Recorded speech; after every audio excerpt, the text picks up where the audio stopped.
Это небольшая презентация на тему Бхагавана. In Indian, let's say, philosophy and religion, they have a kind of unique way of classifying religions or whatever.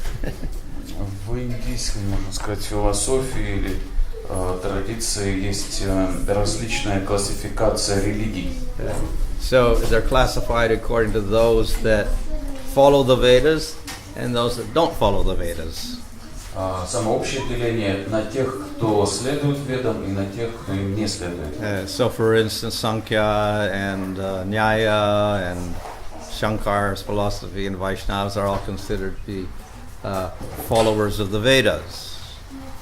Последователи Шанкары, Ньяи, Санхи, Вайшнавы все считаются последователями вед. Whereas Buddhism and Jainism, Sikhism and Charvaka are considered to be not following the Vedas. Чарвака, джайнисты, сикхи, буддисты – это не следующие ведам. But then for those who follow the Vedas, we also find some who actually don't even believe in God. Но даже среди тех, кто следует ведам, есть те, кто в Бога не верит. So the followers of Jaimini, this is karma mimamsa philosophy. They just believe in doing activities and go to Svargaloka, no God. К ним относятся, в частности, последователи Джаймини, карме мимамсаки. Они целью ставят отправление на сваргу, в рай, но не к Богу. And the Sankhya philosophers, they follow the Vedas. They say, yes, Atma exists, Prakriti exists, no God. А санkhyaиты, последователи философии Санхи, они говорят, да, Атма существует, Пракрити существует, но не Бог. So even among followers of the Veda, we have atheists. So То есть real и даже atheists. последователи вед есть атеисты. And then we have those who do believe in some sort of supreme entity.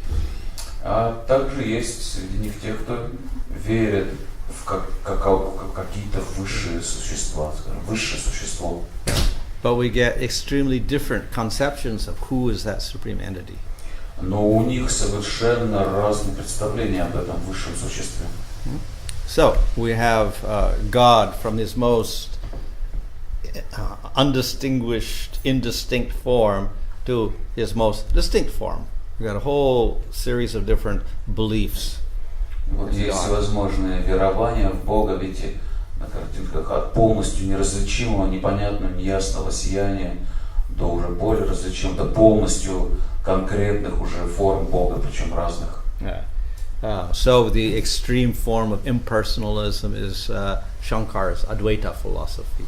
Адвайта, философия Адвайты, это вот крайняя такая философия, рассматривающая непостижимого Бога, вот, бесформенного. So it's considered to be covered Buddhism. Это считается скрытым буддизмом. But the difference with Buddhism is that Buddhism says nothing exists, and Shankar says no, Brahman exists.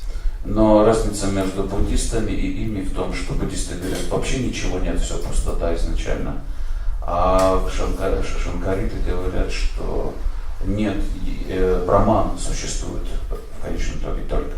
But nothing else exists. А все остальное тоже не существующее. So jivas don't exist, material nature doesn't exist. Нет ни дживы, ни материальной энергии. So there's only one entity, and that's the supreme entity, Brahman. Есть только одно как бы существо, это Брахман. And that Brahman has no form, no qualities, no activities. И у которого нет ни форм, ни качеств, ни деятельности. Others will believe in a supreme formless entity, but they will say, okay, the world is real and jivas are real. А другие верят также в бесформенное существо высшее, но также они говорят и о том, что и джива существует, и материальная энергия существует.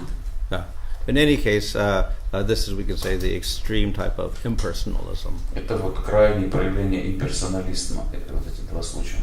But then, according to Bhagavatam, we have what we call Paramatma. Затем идет то, что в соответствии с Бхагаватом называется Параматмой. Here that supreme entity has a form. Уже в этой концепции, в этом представлении высшее существо имеет форму, He has qualities. качество, He has activities. деятельность.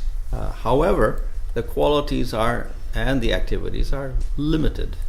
Однако, в их представлении, качества и деятельности этого существа ограничены. He acts to create and destroy the material world. Он только занимается тем, что творит и разрушает материальный мир. So he has power to create the world, power to monitor all the jivas in the world, and power to destroy the world. У него есть сила творить материальный мир, присматривать за деятельностью живых существ в этом материальном мире, поддерживать его и разрушать его. And then we have the third concept of God, that is Bhagavan. И третья концепция Бога существует, это Бхагаван. So Bhagavan is very similar, he has form, qualities, activities like Paramatma. Бхагаван подобен Параматме, у него есть форма, качество, деяние. Difference is that Bhagavan is not concerned with creation and destruction of the material world. Но он отличается от Параматмы тем, что его не беспокоит деятельность, связанная с поддержанием, разрушением материального мира. His only concern is to have pastimes with his devotees. Его только волнуют его игры со своими преданными.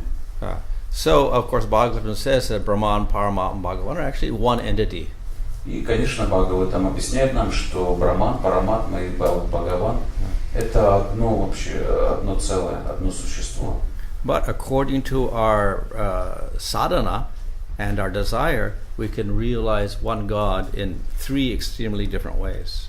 Но в соответствии с нашими желаниями и нашей садханой практикой, позволяющей осуществить эти желания, мы совершенно разные аспекты вот этого одного существа можем познать. And going beyond the Vedas, we can actually study different religions, and we can also place them on a scale between complete impersonalism and complete personalism. И в соответствии с ведами тоже мы можем изучать и видеть изучать веды, видеть разные философии, и весь спектр они описывают от полного безличного Брахмана до высшего существа, до Бхагавана.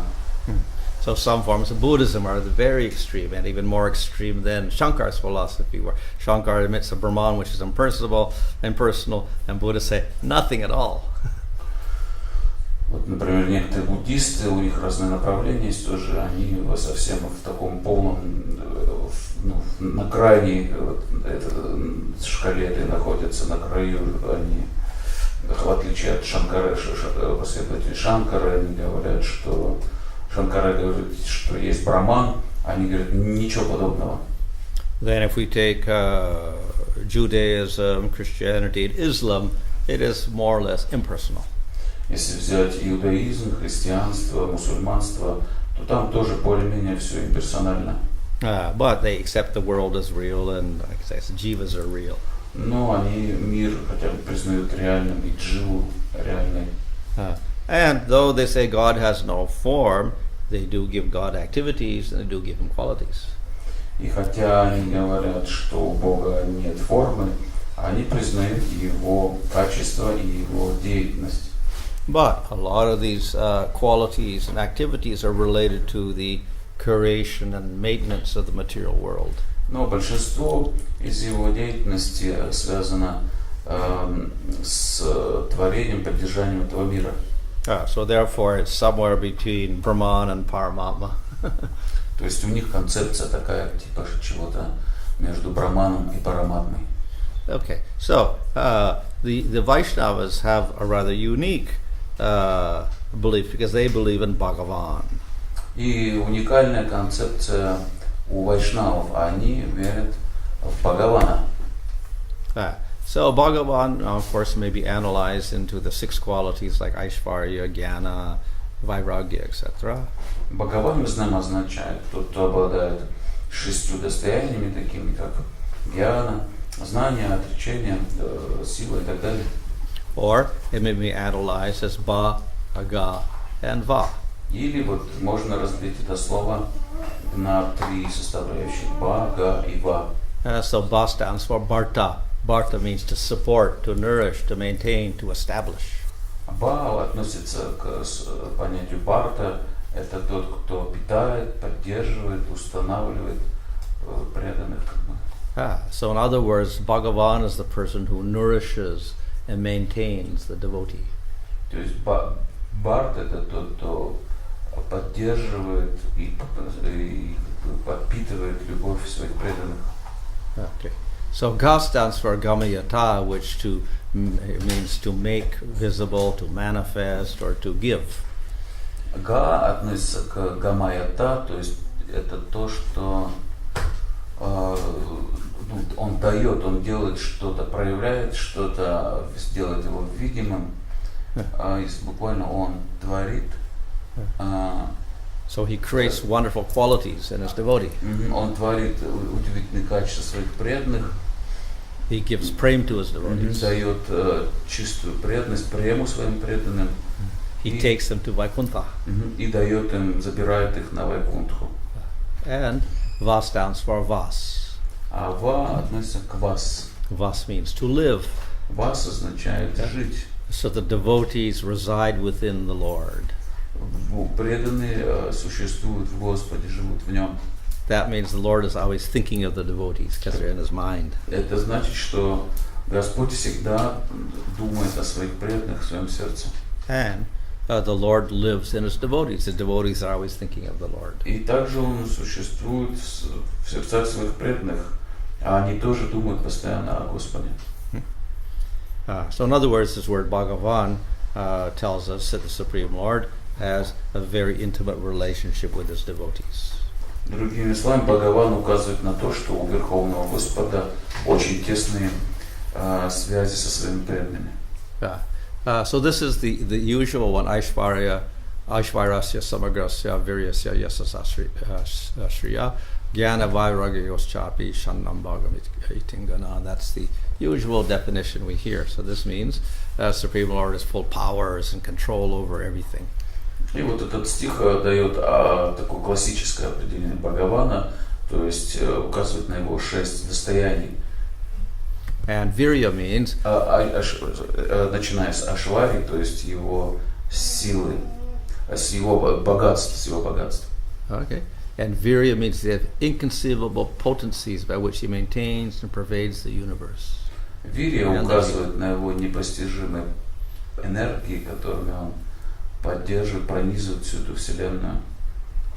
And he expands his unlimited avatars. И распространяет себя благодаря этой силе свои безграничные аватары воплощения. Yasa means he has all good qualities of body, mind, senses, and words. Яша означает слава, у него самые удивительные качества касательно его тела, речи, слов. Чего-то еще. Shri means he has all good fortune, all beauty, youth, etc. Шри означает красота, его молодость, красота. Gyan, of course, means he has all knowledge of everything. Гьян означает, что он все знает. And Vairagya means he's completely unaffected by matter. И вайрагья означает, что он полностью не подвержен влиянию материи. He enters into the material world, but he's completely untouched. Хотя он входит в материальный мир, он полностью ей материя не затрагивается. Okay. So, there are different forms of Bhagavan. И есть разные формы Бхагавана. So most religions have a struggle to accept one form of God. They'll say, no form, we don't want form for God. Мы видим, что для большинства религий трудно даже одну форму принять Бога. But the Vaishnavas accept not one form, but many forms for God. Они там еще спорят, какая-то форма. Но вайшнавы принимают существование многочисленных форм Бога. If he has all powers, obviously, he could manifest any form he wanted to. Понятно, что если он всемогущ, то он может проявить любую форму, какую захочет. So, though there are many forms, we also classify these forms. И хотя есть много форм, их также у Кришны, их также классифицируют. And we classify them in different ways. По разным признакам. One classification is according to amounts of qualities they show. Одна из классификаций это по качествам, которые эти формы проявляют. Another is according to their functions. Другая по его по функции, по деятельности этих форм. Okay. Anyway, at the top, the гаудия-вайшнавs put Swayam Rupa, which is Krishna. И гаудия-вайшнавы на вершину вот, всех этих форм Бога ставят Сваям Рупу Кришны, то есть изначальную его форму Рукава Кришны. And when this form of Krishna expands his forms into many, many forms, as in the Ras Leela or in Dwarka, we call that his Prakash forms. И пракашами формами называют те формы Кришны, которые он принимает для его игр для раса, лилы, в двараке. То есть одна форма просто во множестве. Then we have forms which don't look like Krishna. That's called Tad Ekatma Rupa, forms which are actually the same. They're all Bhagavan. И также есть Тадекатма Рупа означает тот же самый Бхагаван. And if these forms are slightly different with slightly less qualities, we call them Vilas. If they have less qualities manifested, we call them Swamsa. И это же Тадекатма делится на Виласу, то есть она уже немножко другая, и у нее чуть меньше качеств, чем у Кришны, у Сваям Бхагавана. For instance, we can call all these Vishnu forms and Vaikuntha Vilas forms because they have less manifestation of qualities than Krishna. Виласа, проявление таких форм, это формы Вишну на Вайкунтхе, у них меньше качеств, чем у Кришны. And we can say that Mahavishnu is a Swamsa of these Vaikuntha forms because he shows less qualities. А Махавишну можно назвать Свамшей, то есть продолжением вот этих форм Вишну на Вайкунтхе, потому что у него еще чуть меньше качеств. Okay. So we have some forms which are called Avesh Rupa. These are jivas, but they begin with special powers by the Supreme Lord. Есть Авеша Рупа, это дживы, но они наделены особым могуществом от Господа. So we accept them in a special category. They're not actually the Supreme Lord, but they got special powers, so they're considered avatars also. Это особая категория, это не Верховный Господь, но тем не менее у них огромное определенное могущество есть, и поэтому их также считают аватарами. So these Avesh Rupa forms have spiritual bodies. Эти Авеши Рупы имеют духовные тела. So we have Swayam Rupa Krishna at the top, we have all the other forms, and then we have Avesh Rupa, jivas with special powers. Вот получается такая воронка. Сваям Рупа изначальная форма, Тадекатма и Авеша в самом низу. So all of these exist in the spiritual world with eternal spiritual bodies. И все эти формы существуют вечно в духовном мире, в своих вечных духовных телах. Then by their mercy, they manifest within the material world. Then we call them avatars. И когда по своей милости они проявляют себя в материальном мире, их называют аватарами. So avatar means to descend. Аватар буквально означает тот, кто не сходит. Yeah. So we have a form in Vaikuntha or Goloka, whatever, when they come in the material world, then we call them avatar. То есть такие формы существуют либо на Галоке, либо на Вайкунтхе, но когда они приходят в материальный мир, их называют аватарами.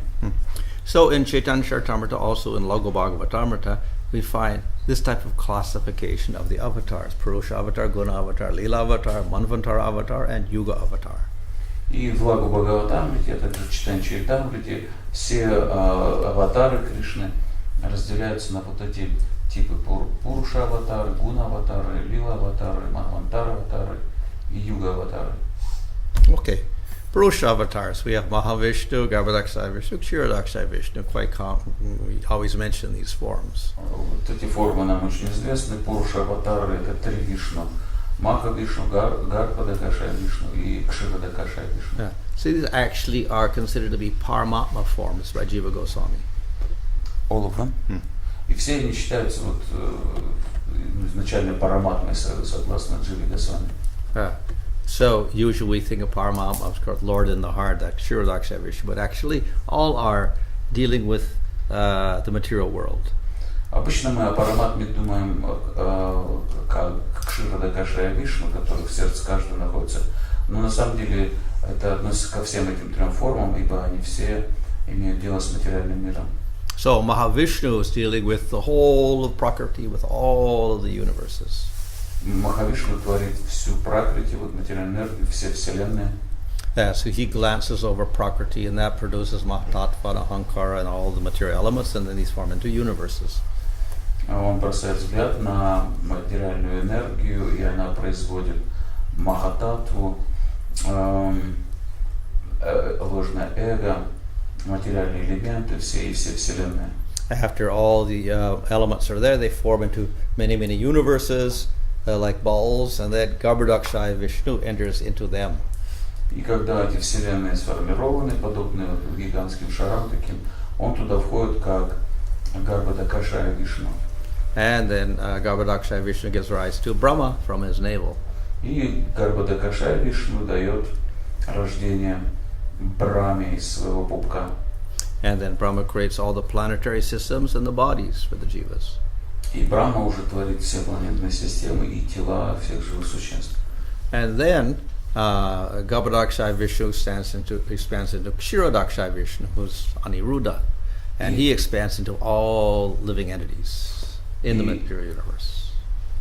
И Гарбхадакашая Вишну дает начало Кширодакашая Вишну, который является Анирудхой и является источником всех живых существ.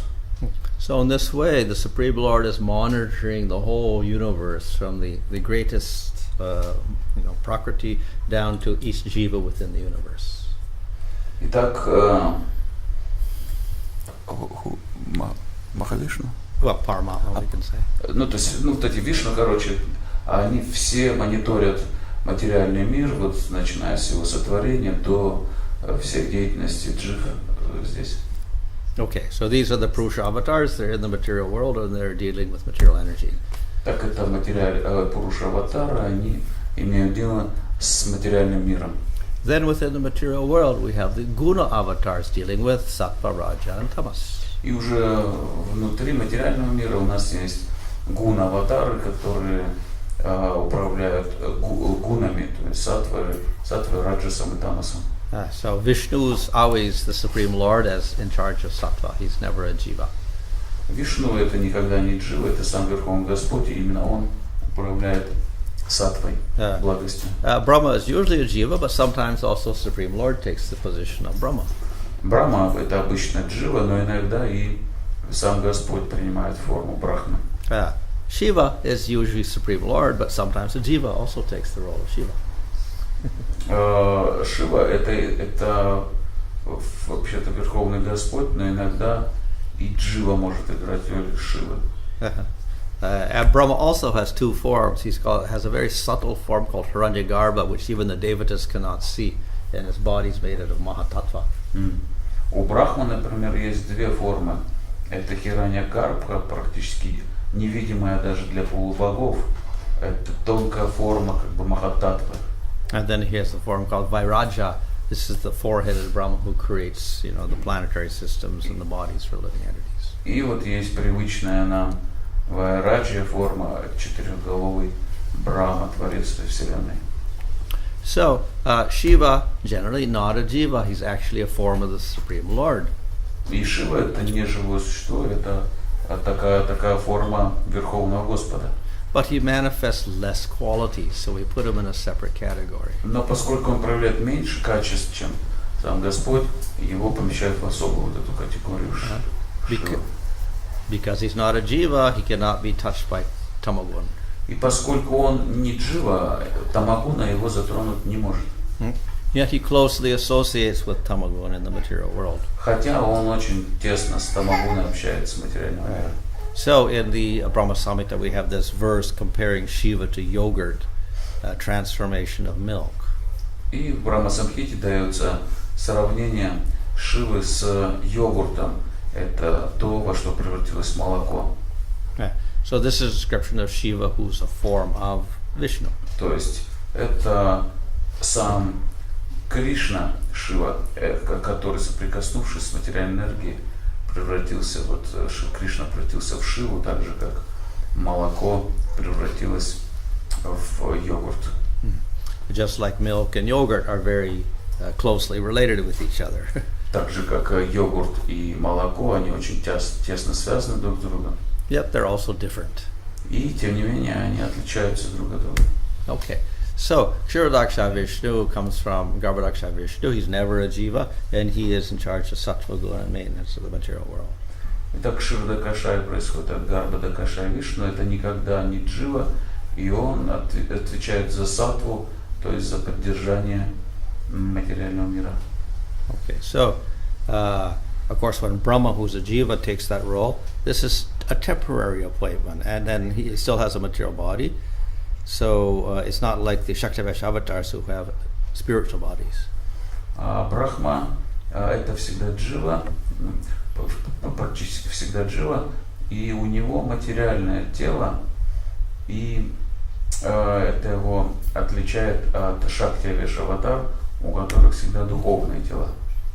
Okay, so within one day of Brahma, there are 14 divisions. Just like in the daylight, we have 12 hours in the daylight, 12 in the night. So in one of Brahma's day, we have 14 hours, which are called Manvantara periods. И то потом идут манвантары, аватары. День Брахмы разбивается на 14 периодов, так же, как у наш день, допустим, 12 часов. Имеет, вот точно так же день Брахмы разбивается на 14 частей, и в каждую из них приходит один из ману.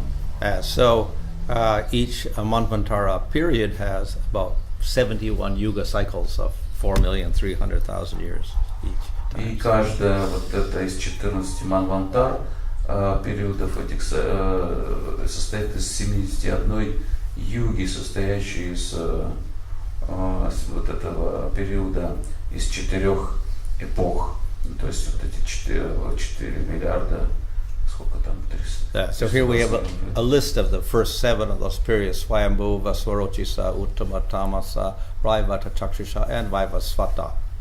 Ну вот есть список этих 7 из этих аватар, из 14 манвантар аватар. So in these periods, at specific times, the Leela avatars appear within the material world. Some will appear in Swayambhuva Manvantara periods, some in Chakrusha Manvantara, some in Vaisvata Manvantara, like that. So specific times, the Leela avatars appear in this material world. И вот в эти периоды правления конкретного ману приходят определенные лила аватары Кришны, то есть они привязаны к правлению этих конкретных ману. Yeah. So Swayambhuva Manvantara is the first period, like 6 in the morning. Свayambhuva Манвантара это первый период, это можно сравнить с 6 утра, допустим, начало дня. So a lot of the Leela avatars appear in that period. И в этот период приходит много лила аватар. And some of these Leela avatars are also Shaktivesh avatars. Некоторые из этих лила аватар это Шактивеш аватары. So we have the Kumaras and Narada. They appear on the first day when Brahma is born. They are Shaktivesh avatars also. Кумары и Брахма и Нарада это Шактивеш аватары, и они первые в начале дня Брахмы, когда он только родился, появляются. So the Kumaras have special Shakti of Jnana. Кумары наделены особой шакти энергии гьяны, знания. And Narada has a special Shakti of Bhakti. А Нарада наделен особой шакти бхакти. So in this first period of the day, Vraha also appears and lifts the earth out of the Garbhodak ocean. И то же самое в этот же период дня приходит Варахадева и поднимает землю вот из Гарбхадакашари, океана, из Гарбхи. There the earth or the Bhumandala is something like a disc, Вот здесь уже, видите, о чем мы говорили, уже Земля изображена больше как диск, как Бхумандала. So in this first period of Swayambhuva Manvantara, Matsya also appears and saves the Vedas. Также в эту Свayambhuva Манвантару приходит Матсya воплощение и спасает Веды. Yagya appears and protects Swayambhuva Manu. Также приходит Ягья и спасает самого Свayambhuva Ману.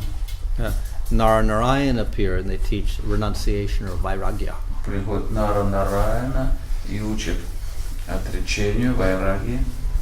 Kapila appears and he teaches Sankhya, Bhakti and Yoga. И приходит Капила, который учит Санхи, Бхакти и йоги. Dattatreya appears and teaches knowledge of Atma. Приходит Даттатрея, обучает науки об Атме. Hayagriva, the horse avatar, appears and manifests the Vedas when Madhu and Kaitaba destroy the Vedas. Приходит воплощение Харе Кришна с головой лошади, он опять возвращает Веды, которые разрушили демоны Мадху и Кайтабха. Hamsa avatar is a bird form. Также приходит Хамса аватара в форме птицы.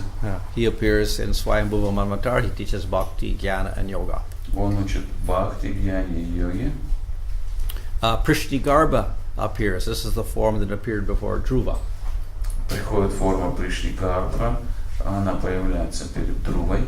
Rishabha appears and teaches renunciation, Paramahamsa Dharma. И Ришабха приходит, учит Парамахамса Дharме, отречению. Prithu is an Avesh avatar of the Lord.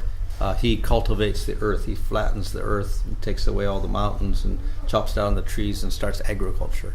Приходит Притху, это Шактявеша аватара Кришны, и он занимается возделыванием земли, он срубает все деревья, разрушает все горы, то есть и культивирует землю для сельхоз нужд. So all of these forms appear within that first period, the 6 o'clock period in the morning. Вот все эти формы приходят вот в ранний период в 6 часов утра. Then let's skip to the Chakshusha Manvantara. This is number 6 period, which means 11 o'clock in the morning. А сейчас мы перескочим сразу к 6-й Манвантара аватаре, Чакшуша Манвантара, это около 11 утра. So in this period, Nrsimhadev appears. В это время приходит Нарисимхадева. And Kurma lifts up the Mandara mountain when they have to churn the milk ocean. И Курма, которая поднимает эту гору Мандара, которую использовали для пахтания океана. Dhanvantari appears during that time also and reveals medicine. Дhanvantari приходит затем, дает нам лекарства. Mohini appears as a woman and steals the nectar from the demons and gives it to the devatas. Махини приходит в форму женщины, ворует нектар, забирает у демонов и дарит по богам. And Matsya appears at the end of Chakshusha Manvatara because there's a big flood and he saves Satyavrata and he also saves the Vedas. И конец Чакшуша Манвантары характеризуется гигантским вселенским потопом, поэтому приходит Матсья аватара, воплощение рыбы, и он спасает Веды и Сатьяврату Махараджа. And Varaha appears and kills Hiranyaksha, who's Hiranyakasipu's brother. И Вараха приходит, убивает Хираньякшу, брата Хираньякашипу. Then in the Vaivasata Manvatara, it's the 7th period, that's noontime. And then we get more avatars. В полдень, это как в 12 часов, приходит Вайвасвату, в Вайвасвата Манвантару приходят следующие аватары Кришны. So Vamana appears. Вамана. And then Parsaram appears in the 22nd of the 71 yuga cycles of Vaivasata Manvantara. Парашурама. 22nd cycle of yugas. Он приходит, Парашурама, в 22-й цикл смены этих юг. So То есть всего 71, и он 22 приходит. Parsaram is also Avesh avatar. Парашурама тоже Шактявеш аватара. And then in the 24th cycle, в 24-м we get Ramchandra appearing. Приходит Рамачандра. And then in the 28th cycle, we get Vedavyas appearing. В 28-м цикле приходит Ведавьяса. And in that 28th cycle, we get Balaram and Krishna also. И также в этом же 28-м периоде приходит Баларама и Кришна. And then also in Kali Yuga, we get Buddha appearing and Kalki appearing. И потом в Кали-югу приходят Будда и Калки. So they're both Avesh avatars, jivas. Все они дживы, все они Авеш-аватары. Because the Lord is called Triyuga. He does not appear in Kali Yuga. Поскольку одно из имен Господа Три-юга, он не является в Кали-югу. So any form of the Lord that appears in Kali Yuga cannot be the Lord. So therefore we have Avesh avatars, jivas, who got special powers. They appear in Kali Yuga. Поэтому в Кали-югу, поскольку Кришна не приходит сам, приходят его уполномоченные дживы Шакти Авеш-аватары. So these are the Lila avatars. Итак, все это перечислено, это лила-аватары.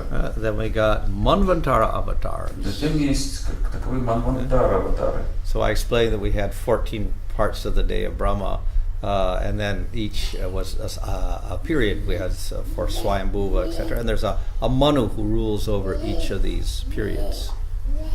И как мы уже сказали, день Брахмы делится на 14 периодов, и вот перечислены, начиная с Свайамбхувы до Ваманы, каждым этим периодом управляют конкретные ману. Yeah. So Swayambhuva Manu starts a whole dynasty at the beginning of the day of Brahma. That goes for 71 yuga cycles. Свайамбхува ману начинает всю династию ману, то есть начинает, запускает своих потомки его, потом все вот эту 71 смену юг правят. Then another Manu appears and starts another dynasty that lasts for 71 yuga cycles. Сварочиша. Yes, Сварочиша. Потом Сварочиша приходит следующий ману и тоже запускает свою династию. Okay. So in each of these periods, along with the Manu, we get an avatar. You mean separate from Manu, who is? Yeah, Manu's not an avatar. He's just a jiva. And there is. So there's an avatar who reigns during that period. Yeah? Besides this. Because the Manu, there's an avatar. То есть есть ману как таковые, которые запускают свои династии, а есть ману, которые относятся к манвантара-аватарам, которые правят всей этой эпохой. So during Swayambhuva's reign, we have Yagya. He is the form of Vishnu who reigns. И вот они, видите, справа подписаны. То есть во время Свайамбхува периода ману Ягья, такая аватара, манвантара аватара Кришны, как Ягья, она правит этой эпохой. So they preside over that 71 yuga cycles. They manifest themselves for a long period of time. То есть он вот на 71 югу себя проявляет и правит в этот период. So the present in our present Vaivasvata Manvantara period, we have Vamana. И вот сейчас идет период Вайвасваты ману, и им правит такая манвантара аватара Кришны, как Вамана. But he's sitting down somewhere on Sutala Loka. Но он заседает на Суталалоке. Like this. And of course in the fourth period, Tamasa, we get Hari appearing. He lasts for the whole period. That's the one who saved Gajendra. И Тамаса, насколько я помню, четвертый ману, там правит Хари. Вот он проявился в случае с Гаджендрой. And in the sixth Manvantara period, when Chakshusha reigned, we have Ajita. He is the avatar. He sat on top of this mountain when they were churning it. А в эпоху Чакшуши правит Аджита Манвантара аватара. Вот он восседает на вот этой горе Мандари, которую использовали для пахтания Молочного океана. And then even the future ones, we're in Vaivasvata Manvantara halfway through the day, so there's the other ones, the 7 other ones, in the all the way up until the evening time, and there is avatars to go along with them also. И точно так же, то есть на Вайвасвата ману характеризует полдень дня Брахмы, который сейчас идет, но еще и вечерний, соответственно, 12 часов есть, или еще 7, соответственно, эпох ману, и в них правят вот соответствующие аватары справа. Okay, so of these 6 types, the last is the Yuga avatar. И последний из этих 6 видов аватар это Юга аватар. So they are expansions from the Manvantara avatar. We saw this list here. Они являются экспансиями вот этих Манвантара аватар. Okay, whereas the Lila avatars manifest from Garbhodakshaya Vishnu. А Лила аватары проявляет Гарбхадакшая Вишну. So we have 1,000 yuga cycles in each day of Brahma, and within these yuga cycles we got the 4 ages, Satya, Treta, Dwapara, Kali. So in each of these yugas we get a form of the Lord appearing.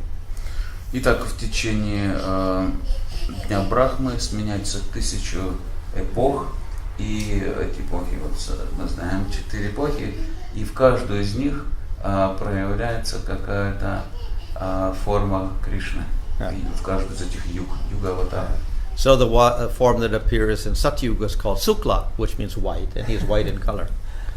В Сатья-югу является Шукла аватара, что означает белое, у него белый цвет. The form in Treta Yuga is called Rakta, and he's red. В Трета-югу Ракта означает красный. The form that appears in Dwapara Yuga is Shama, and he's blackish in color. В Двапара-югу Шьяма, то есть черный. And the one that appears in Kali Yuga is Krishna, and he's blackish in color.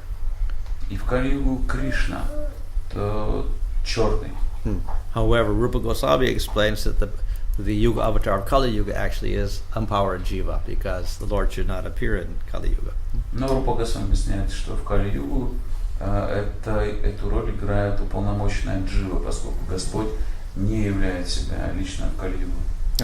So, therefore, we have many different forms of the Lord, and they have different functions also. Итак, существует множество форм Господа, которые выполняют различные функции. So we can classify them according to the amounts of powers they manifest. И их можно классифицировать вот в соответствии с этой картинкой, в соответствии с той силой, которую они проявляют. They're all one Supreme Lord, so one cannot be imperfect and the other perfect. They're all perfect, but some of the forms don't manifest as many qualities as the others. И поскольку все эти формы — это формы Верховного Господа, то они не могут быть по-разному как бы могущественны, они все одинаковы в своем могуществе, просто они проявляют его по-разному. Just like the moon. Как Луна. How many moons do we have? Сколько лун вообще есть? 1, 2, 3. 1, 2, 3. Сколько лун есть? How many moons we got here? Only one? Only one moon. Есть только одна луна. But every day it's a little different. Но если смотреть, каждый день она меняется. On full moon has full light. И полная луна проявляет. Next day a little bit less light. Уже на следующий же день. Next day a little bit less light. Меньше света. Следующий еще меньше. So one moon manifests different amounts of light on different days. Итак, одна и та же луна проявляет разное количество света в течение. So the Lord also manifests different amounts of qualities in different forms. То же самое Господь проявляет разное количество своих качеств в зависимости от своих форм. But one Supreme Lord. Но это все один Верховный Господь, один тот же. So the Shaktis that the Lord may manifest are controlling others, sweetness, mercy, power over karma and time, etc. То есть разные шакти у Господа есть, энергии такие как способность контролировать других, его сладость, милосердие, могущество, он повелевает кармой и временем. We can also compare the Lord to fire. Также Господа можно сравнить с огнем. So we can have a big fire. We get all sorts of wood. We stick it together. We pile it up, and then we light it on fire. We get a big fire. Например, можно развести большой такой пионерский костер, много дров. And it functions not only to give light, but if it's cold, we can get close to it. We get heat. И он не только такой огонь, костер будет давать света много, но и если подойти поближе, очень большой жар, там тепло, очень много тепла. Then we give a little small fire like a candle. И может быть маленький огонь вот от свечки. It's the same fire. Тот же самый огонь. But on a cold day, we can't go to the candle and say, "Oh, give me some heat." It's not going to Но work. в холодный день от свечки сильно не согреешься. So, same fire, but it manifests more Shakti in the form of the big fire and little Shakti in the candle. Итак, один и тот же огонь проявляет огромное могущество вот в большом костре и маленькое в свечке. So this way the Lord in different forms manifests different amounts of qualities. То же самое Господь в своих различных формах проявляет различное количество качеств. So at the bottom we put the Avesh forms because they're actually jivas. They're completely different from the Supreme Lord, but they got special powers from the Lord. Итак, в самом конце списка аватар находятся Авеша аватары. Это не сам Господь, это дживы, но они наделены особым могуществом над Кришной. So we got the Kumaras, Narada, Prithu, Parsuram, Kalki, Buddha, Kali Yuga Avatar, and even Shesha who holds up the earth. Вот, перечислены Кумара, Нарада, Притху, Парашурама, Калки, Будха, Калки, Югаватара. И даже Шеша, который держит всю землю, это тоже Шактивишаватара. Yeah. And we have that other form that's holding Mahavishnu, whatever. So this is not a jiva. И также есть форма, которая держит самого Махавишну. Это не джива. Yeah. So this is Bhumandala here, or there's a Shesha under. They're holding that up. That's the jiva form, Shaktivishavatar. Не видно. Ну, короче, Шеша, который держит всю Бумандалу, это вот Шактивишаватара Кришна. Okay, so then we have the forms of the Lord who are not jivas. We have on the lower side we got prabhava forms. Есть формы Господа, не являющиеся уже дживами. В самом низу находятся прабхава формы. Some may just appear for a short period and show very little power, like Mohini, Hamsa, or the Yuga avatars. Они проявляются на короткий период времени и проявляют немного силы, относительно такие, как вот Махини, Хамса или Yuga avatars. Юга-аватары. And then some show a little more power, like Dhanvantari, Rishabha, Vyasa, Dattatreya, and Kapila. Есть среди них те, кто еще больше силы проявляет, такие как Дhanvantari, Ришабха, Vyasa, Dattatreya и Kapila. Yeah. Then if they show more powers, we call them Vaibhava forms. Если эти формы проявляют еще больше силы, их называют вайбхавами формами. So we have Kurma, Matsya, Narayan, Prishnigarba, Baladev. Вот, перечислены Курма, Матси, Нарайана, Баладева, And the 14 Manvantara avatars. И 14 Манвантара аватар. Now, if they show more powers, we call them Paravasta forms. Если еще больше силы проявляют, то их называют Паравастха формы. So we have Varaha, Hayagriva, Hari, Vaikuntha, Ajita, and Vamana. Если в них Вараха, Хайгрива, Хари, Вайкунтха, Аджита и Вамана. And if they show most power, they're called Purnavatara. И которые еще больше, наибольшую силу проявляют. Их называют Пурна-аватарами. In this category, we got Nrsimha, Rama, and Krishna. В этой категории Нрисимха, Рама и Кришна. So this is the categories: Avesha, Prabhava, Vaibhava, Paravasta, and Purna. They have the most powers manifested. То есть вверху Пурна, те формы, которые проявляют наибольшую силу. And in the Purna forms, we have Nrsimha, Rama, and Krishna. И они, в свою очередь, этих Пурна форм наибольших по могуществу Кришна, самый могущественный, Рама чуть меньше, и Нарисимха чуть меньше. But even in Krishna, we got variations. So, но даже Кришна, он тоже имеет всякие разные вариации. In Dwarka, the sweetness is less, Mathura is a little more, and in Vrindavan, the sweetness is the most. Самая большая сладость Кришны на Галоке, чуть меньше. В Мадхуре и чуть меньше еще в Двараке. And even Vrindavan, we got various degrees of manifestation of bliss with different rasas. So we got Shanta rasa, Rasa rasa, Sakya rasa, Vatsalya rasa, and Madhurya rasa at the top. Но даже во Вриндаване, вот где Кришна в полной мере себя проявляет, и там даже есть свои подразделения. Наибольшую сладостью он являет в Мадхурье расе, чуть меньше в Ватсале, чуть меньше в Сакье, чуть меньше в Дасе и в Шанте.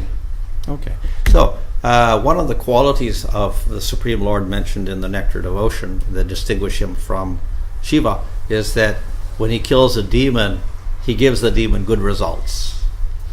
Одно из качеств, описанных в Нектаре преданности, которое отличает Кришну от Шивы, это то, что когда он убивает демонов, он вознаграждает их хорошим результатом в итоге. So in other words, when the Lord kills a demon, he doesn't go to hell. То есть, если Кришна убивает каких-то демонов, они не идут в ад после этого. So, Narasimhadev killed Hiranyakasipu. Вот Нарисимхадев убивает Хираньякашипу. So he didn't go to hell. И Хираньякашипу не идет в ад. Where did he go? А куда же он идет? He became Ravana. Он становится Раваной. So he got to enjoy very nicely for some time on Lanka. И наслаждается какое-то время замечательным образом на Ланке. Then the Supreme Lord killed him again. Потом Rama killed опять him. Верховный Господь Рама убивает его. What happened to him then? И куда потом он идет? He didn't go to hell. Опять не идет в ад. What happened? Куда идет? Shishupala. He became Shishupala. Становится And he enjoyed the game. Шишупалой. И опять Кришна убивает. But then Krishna killed him. Мгм. Then what happened? И тогда что с ним происходит? He went to Vaikuntha. Он на Вайкунтху возвращается. This illustrates a very interesting feature of Krishna.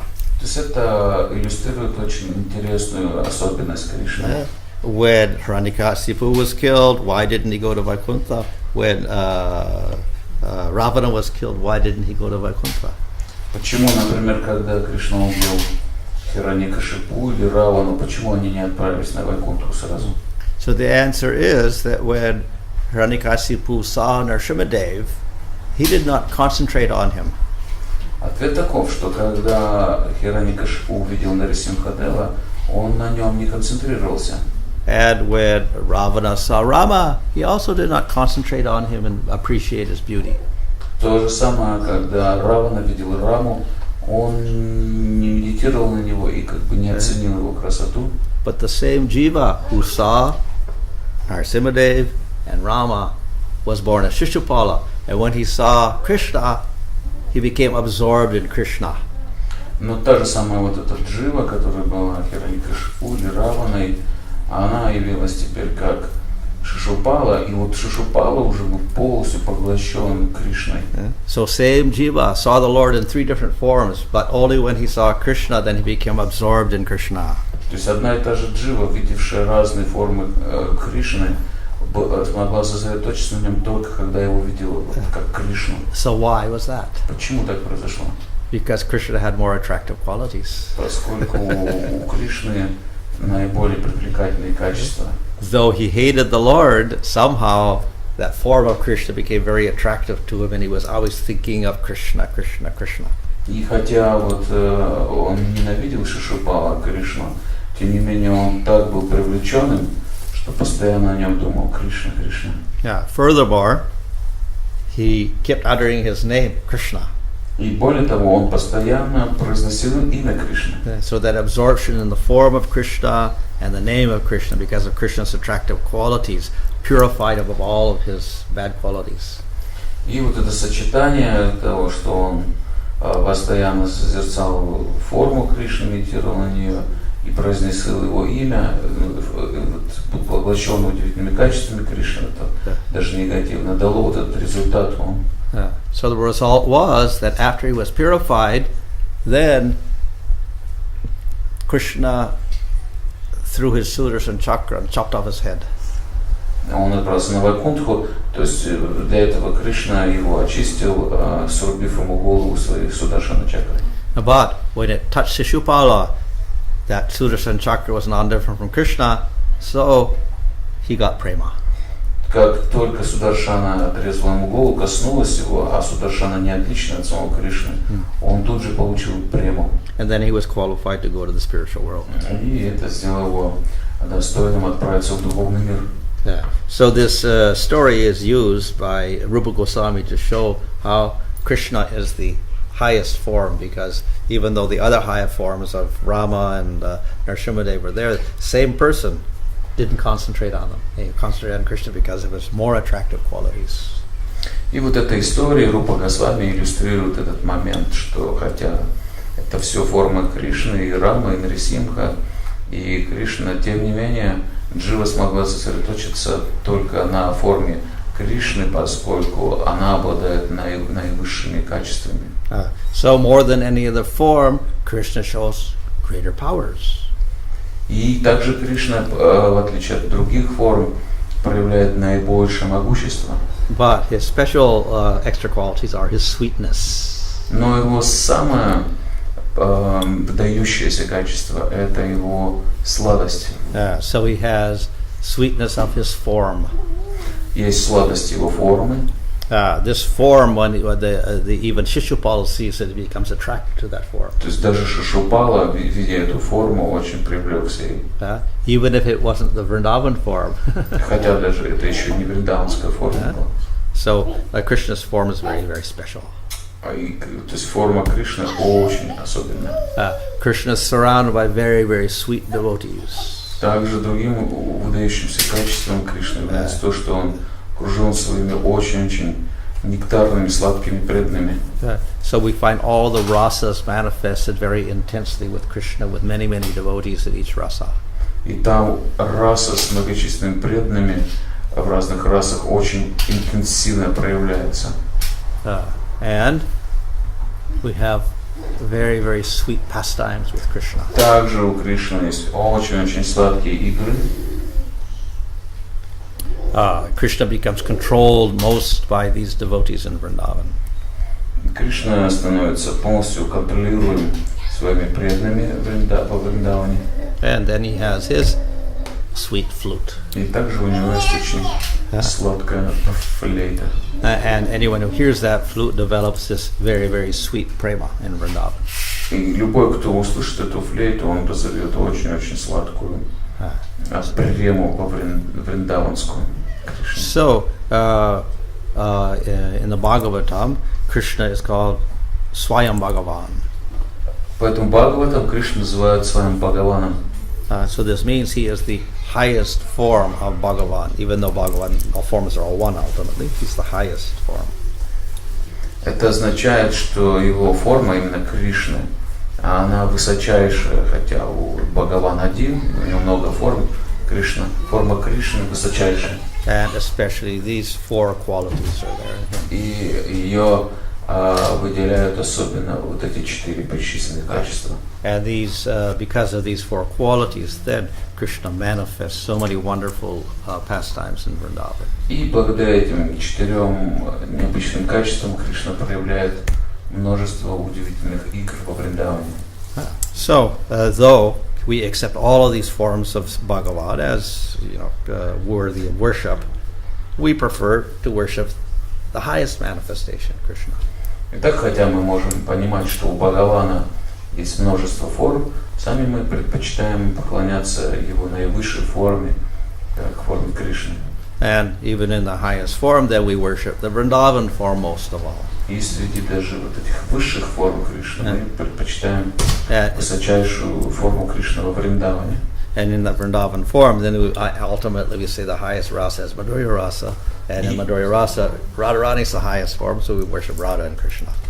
И еще и во Вриндаване мы выделяем в особенности Мадхурья расу, и даже среди Мадхурья расы мы понимаем, что Радхарани превосходит всех, поэтому поклоняемся Радхе и Кришне во Вриндаване. So, though we have many, many concepts of God, from the most impersonal, then the slightly personal, Paramatma, and then Bhagavan, ultimately, the highest form is Krishna. Итак, с чего мы начали, что среди множества представлений о Боге, как начиная от полностью имперсональных, потом чуть-чуть какие-то понятия о форме появляются, потом как о Параматме, и потом формы Бога, и так мы доходим до высочайшей формы Бога, Кришны. So this is the highest realization, but by the mercy of Chaitanya Mahaprabhu, it becomes available to the people of Kali Yuga. И хотя это считается наивысшим осознанием Бога, то есть очень сложным, сокровенным, по милости Господа Чайтаньи, это явлено всем абсолютно без разбору людям в Кали-югу. Okay. Any question? Вопросы? Speak. Есть вот вы говорили, Господь приходит в югу, во вторую, как ракта.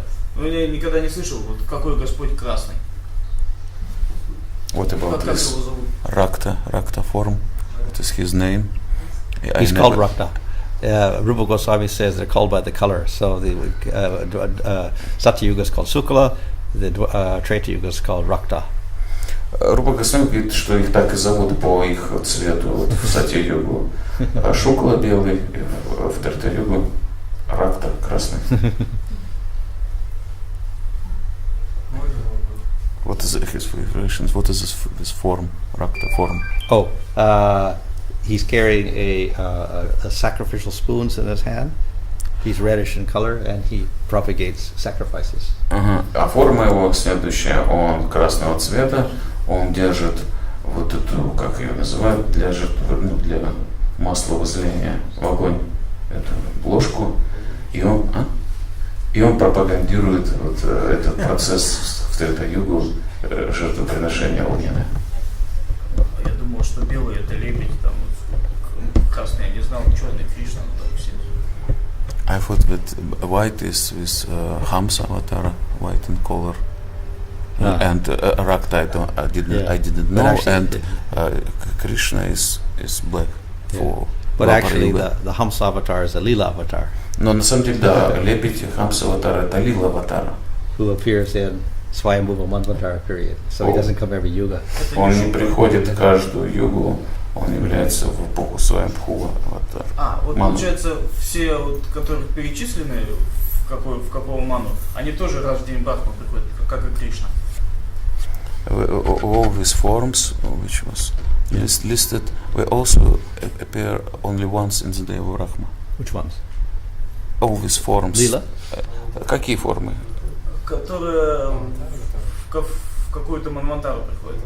Which came in some Manvantara avatars. Oh, well, those are the Lila avatars. Lila Some avatar. of them appear, like Varaha appears several times, and Vamana appears 3 times, and Dhanvantari appears 2 times or 3 times also, like that. Some appear, and Matsya appears 14 times. Ну, то есть, я не упомню, ну, то есть, не обязательно, вот, допустим, Вамана запомнил, 3 раза является, может, Матсия является 14 раз, то есть, каждый потоп, кто-то там еще, ну, по несколько раз могут являться. Ну, не так часто, не в 1000 калюг, там, 3 раза тоже не так часто получается. So, also not very often. Yeah. But the Yuga avatars, they appear every yuga. А юга аватары каждую югу 1000 times in the day of Brahma each. То есть в день Брахмы 1000 юг, и 1000 раз появляется. Самое, другими словами, самая часто приходящая аватара это юга аватара. But Krishna and Chaitanya as Dwarpa and Kali Yuga avatars only appear once in the day of Brahma. Но Кришна и Чайтанья, они приходят только раз в день Брахмы. So the other times there's a black avatar who teaches Sankirtan, but it's not Lord Chaitanya. Другие, остальные там, вот остальные юги, Кали-юги являются тоже какая-то аватара, которая учит тоже Санкиртане, но она не является Господом читанием.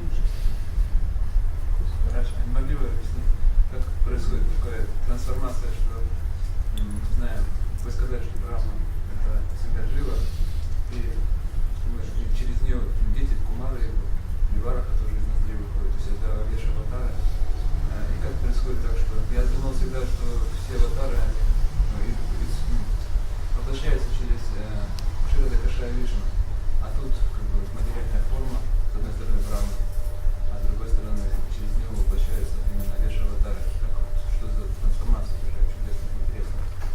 Через материальное тело Брахмы воплощается, появляются духовные тела аватара Господа. Почему так? I thought that all avatars came through Garbhodaka Vishnu, but you explained that The Yuga avatars come through. Yeah. Yeah, Yuga avatar and Shakti Vesha avatar came through Brahma, Yeah. like Varaha and Kumara and so on. Yeah. How is that? Well, it's a general principle that they come through Garbhodaka Vishnu. Общий принцип, что они через Garbhodaka Vishnu приходят. We see that the Yuga avatars come through the Manvantara avatars. А Юга аватара мы видим через Манвантара аватара приходят. And Kumaras and Narada come from Brahma, like they are born from Brahma. Кумар и Нарада через Брахму приходят. Дело же Брахмы материальное. But Brahma's body is material. Yeah. Да, материально. А можно у меня вопрос? Вот касательно Шакти Веша аватары было сказано, что они имеют духовный тело. И я слышал, что Шри Прабхупада Шакти Веша аватар. Вопрос, является ли он Шакти Веша аватаром для начала? So Prabhupada is also Shakti Vishavatara. Well, some people say that, but we don't have any scriptural proof for it. And then he would have to have a spiritual body, and he'd have to be eternally in the spiritual world in that form. Некоторые люди так говорят, но в шастрах мы не находим этого, поскольку тогда это должно быть его вечное духовное тело, в котором он пребывает в духовном мире, вот в таком же теле. Христос, вот он Шакти-Вайшнавизм. Jesus Christ, no, Shakti-Vishvatara. Not mentioned in scripture. Тоже не упомянуто в Писаниях. Of course, in the Bhavishya Purana, I think Muhammad and Christ are mentioned, but I don't know if they're called Shakti-Vaish avatars. В Бхавишья Пуране упомянут Мухаммед и Христос как Shakti-Vishvatara, но я не уверен. I heard Bhakti Saraswati say like this, with Jesus Christ is Shakti-Vishvatara. I don't know, maybe, I don't know. Anyway, not mentioned in scripture. Ну, то есть в Писаниях, я не знаю, по крайней мере, ссылок на это.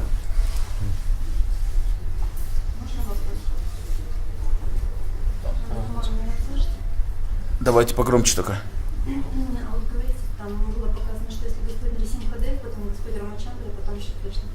А скажите, вот, если Господь Кришна, он выше всех, да, то почему тогда за помощью мы чаще всего обращаемся к Господу Нарисимхадеву? Для того, чтобы не беспокоить Кришну? Или же все-таки это неправильно? Может быть, к Кришне тоже можно обращаться за помощью, к защите? As you explained that Narasimhadev is less powerful than Krishna. Yeah. But why we advise to seek our protection or help from Narasimhadev? It's because in order to not disturb Krishna. Well, ultimately, we can just worship Krishna and we get everything. And it's continuation. Or we can ask Krishna about everything. We don't even have to ask him. Ну, в конечном итоге, да, мы зависим от Кришны, и, по сути дела, его даже не надо просить о защите. Because he's got all the powers of all the avatars. Поскольку он имеет власть над всеми аватарами. But then, of course, they just say, worship Krishna, worship Krishna, worship Krishna. The people sometimes get a little bit, frustrated. They want some special worship or whatever. Но если так всегда говорить людям, поклоняйтесь Кришне, поклоняйтесь Кришне, поклоняйтесь Кришне, они как бы немножко теряются, разочаруются, то есть они что-то такого особенного хотят. But Prabhupada mentioned in the seventh canto that we should worship Narasimhadev for our protection. Yeah, he destroys obstacles to bhakti and things like that. Yeah. But anyway, ultimately, everything's in Krishna. So even if we don't do that, we just worship Krishna, everything is fulfilled. То есть, да, Прабхупада говорит в седьмой песне, надо поклоняться Нарисимхадеву для разрушения наших препятствий на пути бхакти. Но если даже мы этого не делаем и продолжаем поклоняться Кришне, поскольку он все включает, все будет исполнено, любые наши желания. We also see that the different avatars are in charge of the different planets, like Mars is ruled by Narasimhadev, and Moon by Krishna, and Sun by Ramchandra, etc. So if you have weakness of those planets, then you worship those particular deities, and you get relief from those particular problems caused by those planets. То же самое, вот эти формы Кришны, они управляют разными планетами. Кришна вот Луной, например, Рама Солнцем, Нарисимха Марсом. Если вы поклоняетесь Кришне разным формам, то вы даже устраняете проблемы, подчиняемые этой кармой своей, которые через планеты приходят к вам. Вопрос. Уточнить. Там упоминалось, что Матья приходит и спасает Веда, который похитил Мадху, его Мадху. И потом говорится, что какое-то время Хайгрива приходит и восстанавливает Веды, который похитил Мадху. Если Мадху несколько раз приходит и похищает эти Веды или что? Или Матья их не до конца восстанавливает? So what about this demon Madhu? Is it said that Matsya Avatara saved Veda from Madhu, but after this Hayagriva came and also kind of rebuilt again, save Veda. Yeah. So it means Madhu came a few times. At least, there were several threats to the Vedas at different times. Да, он несколько раз threatening Веды. They made the Vedas disappear somehow or other. I don't know how, but. То есть так или иначе, я не знаю, как Веды. То есть Веды несколько раз исчезают, вот им приходится несколько раз появляться. And then Matsya saves the Vedas also, isn't it? Матсия вот спасает тоже Веды, That's because the water in that case, not demons. поскольку это не из-за демона, а из-за воды. In any case, the Vedas are eternal, but for Leela they disappear sometimes. В любом случае Веды вечны, но для вот этих лил они делают вид, что куда-то пропадают, и Кришна их спасает. Еще вопрос. Я слышал ссылку на то ли Рупу Госвами, то ли Дживу Госвами, что у Шактивеша Аватар есть свои планеты в духовном мире. Это так? So is it correct that even Shakti Vishavatars we have a spiritual planet in the spiritual Whether they have world? spiritual planets is not mentioned, but at least they have spiritual bodies in the spiritual world. Не упомянуто их духовных планет, но по крайней мере у них есть духовные тела. Generally, they're playing the roles of devotees, so therefore they'd be serving others in the spiritual world. А они обычно играют роль преданных, и поэтому они вот где-то там, соответственно, на соответствующих планетах в духовном мире. То есть, что у Будды есть своя планета тоже в духовном мире. So what about Buddha's planet in the spiritual world? He's also Shaktivesh. Он тоже Шактивеш. But we have Vishnu form Buddha. Amongst Vishnu form Buddha. One Das avatars? No, Vishnu Vaikuntha is for symbols. Well, that would not be the Shaktivesh avatar problem. That would be a Vishnu form in that Ага. case. If Ну, есть еще форма Вишну, такая как Будда вот, ну, на планетах Вайкунтхи, вот одна из форм, но это уже не Шактивеш аватар, это Вишну.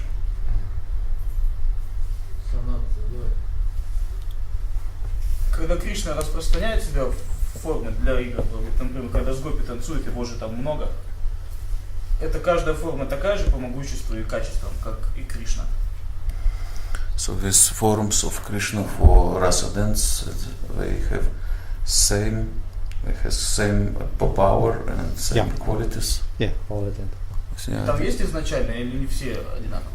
but there is original Krishna should be amongst them. Or Yeah. this way Well, the original was with Radha. да, изначальный с Радхой. И когда с мальчиками-пастушками, он же тоже может так делать. And same with Coward's Boys, also he expanded himself. Oh yeah. When he was having picnic with all the thousands of cowherd boys, he expanded himself to be with each one of them. Да, когда он вот пикник у них с мальчиками-пастушками, он тоже распространяет себя в тысячи форм, и с каждым из этих мальчиков кушает. И там тоже есть изначально. And there is also original I Krishna. suppose so. Somewhere with it, maybe Да, где-то он там. with one of the cowherd boys. With whom? I don't know, one of them. Ну, с каким-то из мальчиков-пастушков. И вот еще Брахма, когда украл телят и мальчиков, эти тоже все одинаковыми силами обладают, когда Кришна в форме мальчиков и телят. And when Brahma stole the calves and cowherd boys, Krishna expands himself. This form also has the same power as Krishna. Yeah, but it's covered in the sense that he looks like someone else. So he looks like the calves and he looks like the cowherd boys. Да, конечно, но просто это было скрыто могущество, вот, поскольку он себя-то из себя изображал каких-то мальчиков-пастушков или даже телят. То есть он не проявлял вот это. So because it was Krishna, but he looked different, the parents and the cows didn't know it was Krishna, but they developed more and more love and more attraction for that form. Поскольку это был Кришна, но выглядел он как мальчики-пастушки или телята, то их родители чувствовали к ним больше любви, как к самому Кришне.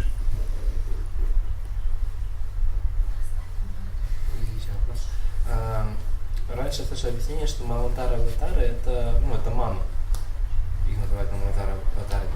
Я так понял, что это не так, да? Это воплощение духа, которое приходит во время проведения определенного ману. So one more time with this Manus, there is some Manu who is not Manvantara Avatara, and there is his period, and there is Manvantara Avatara. Yeah, separate. For each Manvantara period. Да, то есть есть манвантары, аватары, периоды вот эти, с левой колонки были. И это ману какие-то, вот начинают эту династию. А есть манвантара, аватары для каждой эпохи, это по другому имени, которые управляют этим периодом. А вот манвантара, аватары, это имеется в виду время, да, в которое мы живем, или как определиться во времени? Или Отмовение, да.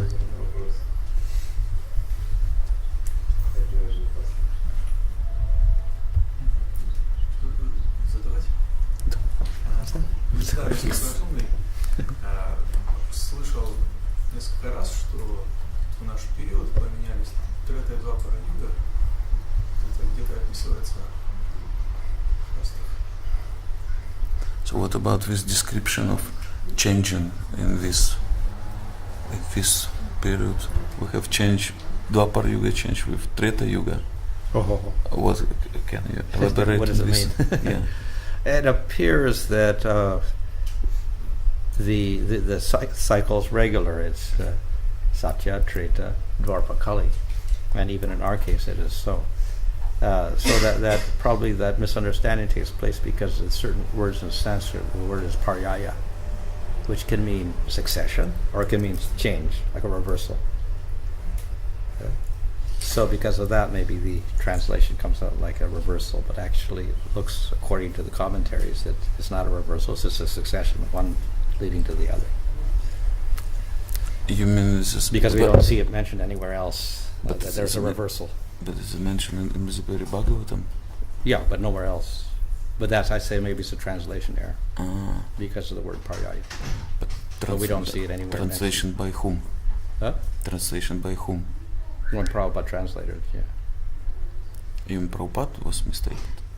Because we don't see it anywhere else. Ну, похоже, что это вот больше нигде не встречается, нигде, кроме Бхагаватам. И это может быть вызвано тем, что вот там слово конкретно парьяя, которое может либо означать либо последовательность, либо изменение. И вот если произошла, вкралась ошибка в перевод, то вот только этим объясняю, потому что кроме больше этого нигде нет. То есть всегда вот такая последовательность. Сатья, Трета, Двапара и Кали. И больше нигде никакой нет. And if it means the reverse, what gets reversed? The number of years gets reversed, or the qualities get reversed, or the Yuga Dharma gets reversed, or если поменялось, что поменялось? Avatars get reversed, what gets reversed? Ну, я тогда не успею. Ну, то есть, что поменялось-то, или Юга Дharma поменялась, или продолжительность эпохи поменялась. Ну, короче, вот все, что присуще югам, что поменялось, вот, непонятно. Почему после 1, 2 идет 3, потом 2? Трета это же 3. Ну, 1 Кали это 1, 2 пара 2, 3 это 3. Кали это первое, не четвертое. Кали это 1. Кали 1, а Сати 4, значит. So we can say that why it's look like apparently that Treta means 3, but if we begin from Satya, it should be 2. Well, it's actually 4, 3, 2, 1. То есть, да, он, Proportions, то есть, proportion-wise. То есть, да, получается, вот, не знаю как, пропорции просто. То есть, Сати это как берется за 4, то есть полное, поэтому 4. Соответственно, 3 уменьшается, Трета, 2 пара и Кали уменьшается. То есть, если так с Кали посмотреть, это 1, ну, одна часть, 1/4. 1, 2 пара 2, 3, 3. Короче, всего она. Ну, 2 пара это 2 кали-юги, Трета 3 кали-юги, Сатья 4 кали-юги. Разное время, это разное. Ну, по времени. По времени. Надо быстрее жить. Ману я слышал, что это один из махаджан, это ману. Это ко всем ману относится или там кто-то один такой махаджан? And this Mahajan, Manu, Mahajan amongst Mahajan, it's referred to all Manus. What's that? Amongst Mahajanas, 12 Mahajanas, we have Manu. Manu, Yeah. And Which to one, I which, don't know. yeah, which one? Could be Swayambhuva Manu or Vaivasvata Manu. Или Сваямбхува, или Вайвасвата. Кто-то один из них. One of them. I suppose Or so. two. It doesn't specify. So Ну, не говорится конкретно. И вот приведены 14 манов вот, в день Брахмы. В остальные дни Брахмы их также зовут? И это те же самые? And these 14 manus, their names is the same in other days of Brahma. yeah, but the jivas are different. But, Oh no, the avatars are the same, huh? And every day they have the same periods, so they repeat over and over again. But different jivas Rotate in those who is periods. not avatars. So, Да, тоже 14 те же самые имена, но дживы уже другие, а аватары, аватары те же самые. and the Leela avatars generally those would appear in Swayambhuvam again in the same Swayambhuvam avatar the next day, the next. И те же самые лила аватары приходят в тот же самый период.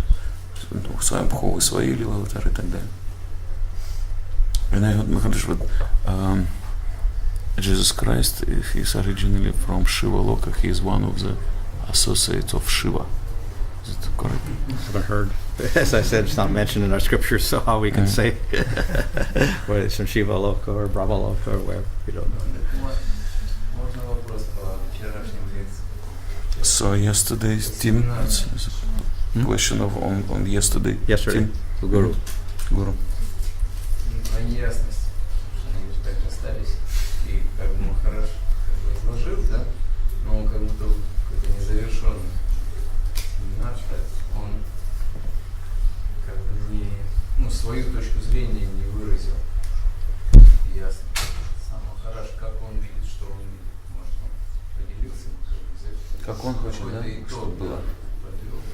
So what is your personal opinion about this Diksha teams question? How should be, according to your understanding, if you have all power in the ISKCON, I can say, what do you do? Well, I would make everyone understand at least what the function of Diksha really is. Ну, я, по крайней мере, бы добился, чтобы все в ИСККОН понимали, что такое дикша, вот эта функция дикши гуру, что это такое вообще. Therefore, the Shakti of Guru is not necessarily carried to the Diksha Guru, it could be to the Shiksha Guru also. То есть шакти гуру, оно не обязательно должно ассоциироваться вот с функцией дикши, то есть шикша гуру тоже может быть очень могущественным.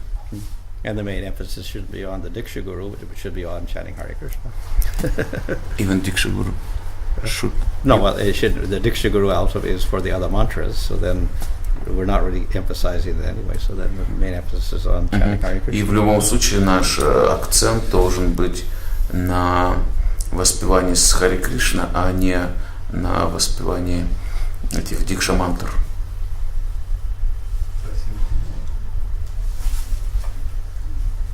Вот это все описание, как по времени, как дни Брахмы, на Манвантар разбиваются. Это только в нашей вселенной, и в других вселенных также это происходит. И тоже там есть планетные системы точно такие же. So what about different universe? We have same system with all these avatars. Similar. There may be bigger universes, so maybe they have to adjust, like we have Brahmas with 100 heads or 1,000 heads or whatever. So appropriately, maybe they have more avatars or whatever, but generally it's the same type of system. Да, система в целом такая же, скорее всего, просто все адаптировано под вот их больший такой масштаб, размах.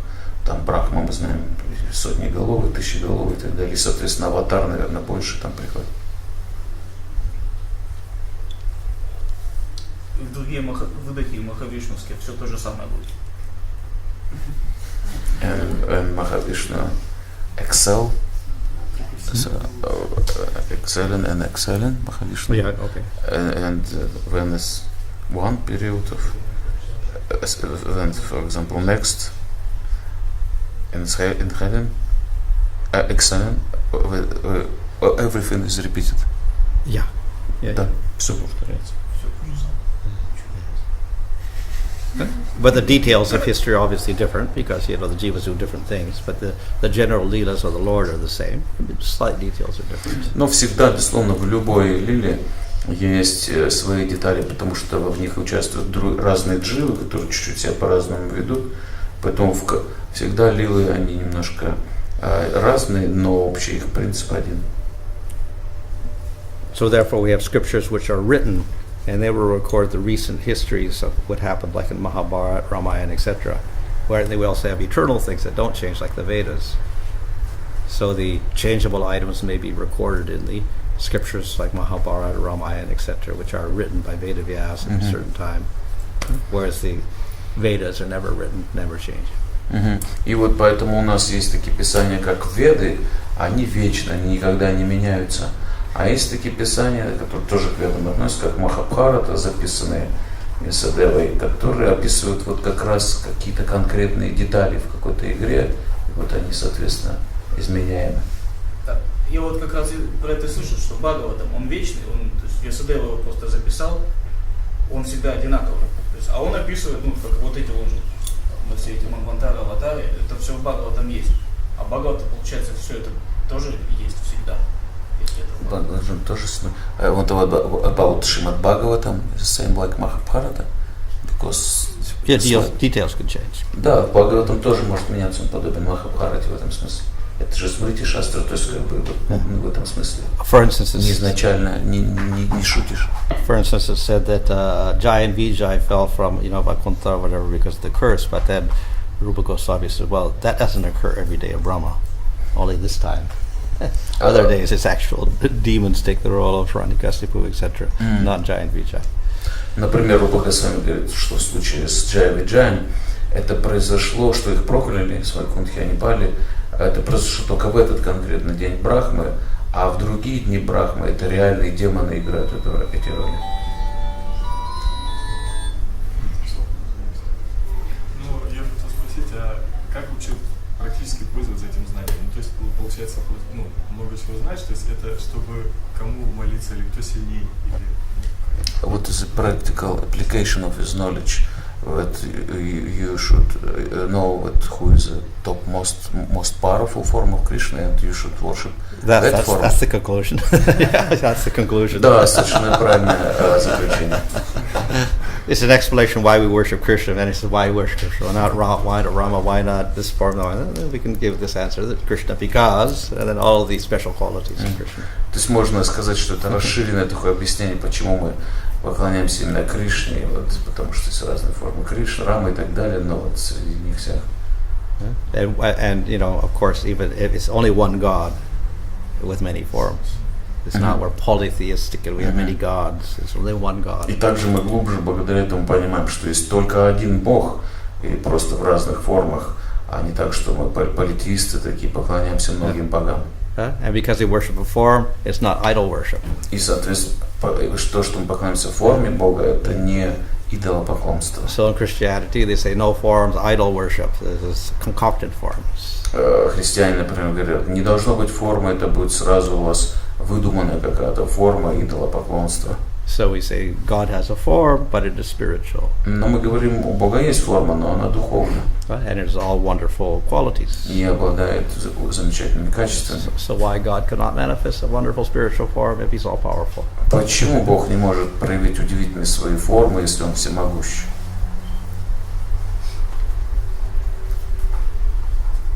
Я, может быть, слышал его, не знаю его. Слышал, вспомнил. Есть, слышал такое, что есть Брахма, да? Брахма. Кто сотворил, да, материальный. А есть Брахма преданный, а есть Брахма непреданный. То есть есть где Брахма много, есть преданный, а есть непреданный. Такое как бы есть? Бывают ли непреданные брахмы? Да, Брахма. В других вселенных, в смысле? Ну да, вот у нас что-то преданный, а в других вселенных бывает, что Брахма непреданный. Как это? Я чуть-чуть. So what about Brahmas? There is devotees Brahma and non-devotees Brahma. Is it possible? Maybe in other universe. For example, our Brahma is devotee. Oh, But well, could be Brahma is non-devotee. because they're all appointed by the Lord, so He never appointed a non-devotee. Нет, потому что, то есть они все преданные, поскольку они назначаются Кришной, а Кришна никогда не преданного не назначен на такой пост. But some may be greater devotees than others. Ну, а другой момент, что какой-то может быть Брахма более такой продвинутый преданный, чем другой Брахма. So our Brahma is a little special because the Lord promised him, you'll never fall in illusion. И наш Брахма вообще особенный, поскольку ему сам Кришна пообещал, что ты никогда не попадешь в иллюзию больше. То есть, соответственно, нам повезло, что мы именно тут попали. So we're very lucky that we're under such a Brahma. We got an exalted Brahma, and we're in the Brahma Sampradaya. Да, мы вот с таким возвышенным Брахмой под его руководством в Брахма Сампрадае. And this Brahma also gets a realization of Krishna. И этот Брахма осознал Кришну, увидел Кришну. Я еще слышал, что Джай, как у них проклятие кончилось, они стали Джигай Мадхаем, просто что им понравилось. Они что, будут, насколько это авторитет? И будут ли они еще раз там, получается, приходить Богу беспокойство доставлять? What about Jagai and Madhai? Yeah. They are also Jai. Yeah, I think Kavi Karnapura and Gorgana Desh Deepika, he mentions that. Да, об этом говорит Кави Карнапуров, Горганадиша Дипики. It means that they will come again. That's because if we can come again, besides with 3 times, Okay. as Jagai Madhai, it means we can come whatever we want and again As play roles Jai of and demons. Vijay. Yeah. Well, no, the other point is that in other days of Brahma, that other jivas may take those roles. Not necessarily. Другой, то есть не обязательно, что в другой день Брахмы это уже другие дживы могут сыграть эти роли. То есть они наигрались, им хватит. So for them it is enough. Huh? For this particular jivas. Maybe they don't appreciate falling in the material world. Может, им не очень понравилось в материальном мире падать. The comment of Jiva Goswami, Rupa Goswami, is that this is this fall down from Vaikuntha is not a constant affair. It's a rare thing. So it's not that every day Jai and Vijay fall down every day. It doesn't look good. So it's an occasional thing. Рупа Госвами говорит, что вообще вот это падение Джай Виджай, это была вообще тема такая случайная, не так, что они постоянно каждый день падают, ненормально уже каждый день Брахмы. Это редкий случай был. What about this form, invisible for demigods form of Brahma, and is this somehow related with original demigods like Mukhya Prana? Can you elaborate with who is Mukhya Prana original? We don't have too much information on Mukhya Prana, but it looks like he's very similar to that. He's like a very subtle. To this subtle form of Brahma. Yeah. Ну, я спросил про вот эту концепцию Мукхья Праны, то есть как бы прототипы как бы полубогов, тоже вот так же, как та форма Брахмы, невидимая даже полубогам, то же самое есть изначально, например, Ваю, Мукхья Праны его зовут, то есть он даже выше Брахмы находится эта форма. Просил Махараджа объяснить, он говорит, она похожа, вот такая же, как невидимая форма Брахмы. Не может больше сказать.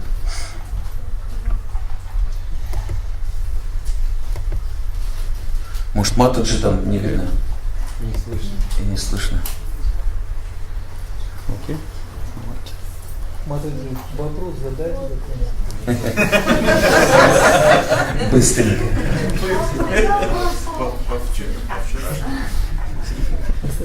Again, yesterday.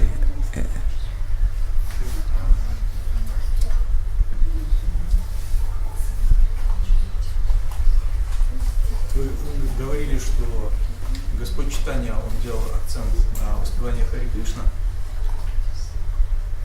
то есть не на дикшу. А в Харе Бхактивиданте там записывается процесс дикши, про поклонение божествам, там также есть разделы. чем это связано, по вашему мнению? Ну, Харе Бхактивиласа это же для преданных, но конкретно для следователей Господа. Why, if Lord Chaitanya stressed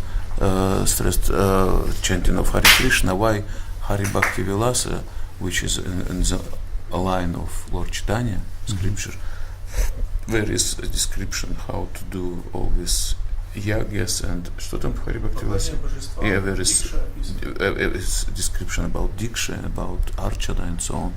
Well, the main purpose of Hare Bhaktivilasa is to explain Archana. То есть это вообще главный смысл Харе Бхактивиласа, чтобы объяснить нам Арчану. And in order to get Archana, then you have to have Diksha to get the mantras. А чтобы заниматься Арчаной, нужно получить Дикшу, то есть мантры иметь. So therefore it explains all the rules for, Diksha. Поэтому Харе Бхактивиласа описывает все правила. So those are the scriptural rules. То есть правила, упомянутые в Писаниях. But as I mentioned last night, generally the Gaudiya Sampradaya doesn't follow, even the Sri Sampradaya doesn't follow that complicated ceremony. Но, как я уже упомянул вчера, обычно даже Шри Сампрадая, не говоря о нашей, она не очень строго следует всем этим сложным ритуалам. Similarly, in Archana, there are many complicated things like different nyasas you do, but generally nobody does those. But they're all described whole series of nyasas you do before the puja, but nobody does those also. Nyasa means what? Touching the body and saying mantras. И то же самое вот в Арчане описаны разные ньясы, то есть там вот касаться разных частей тела и все такое, но обычно никто это не делает, целый большой список этого всего есть. Никто это не делает строго. То есть больше для нас сложнее Бхактивиданта Свами Прабхупады. So for us it's more important like scripture like Bhaktivinoda Samrita. Oh yeah, but of course that doesn't explain Archana in detail. Да, и это Писание не объясняет в деталях Арчану.